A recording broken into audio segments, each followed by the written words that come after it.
Tatlong piraso na. Ang cute natin din na. Ang cute. Talagyan ng dates. Oh. Lalagyan ng mga ano yan. Sweets. Oh, ito pang kabsa. Sino gusto magkabsa dyan? Ayan, bakit naman ito? Magkano? Pa-design ko siya. Wow. Ganda naman ito. Ala. Diba?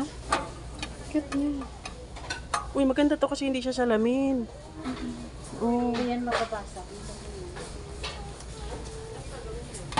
Oh.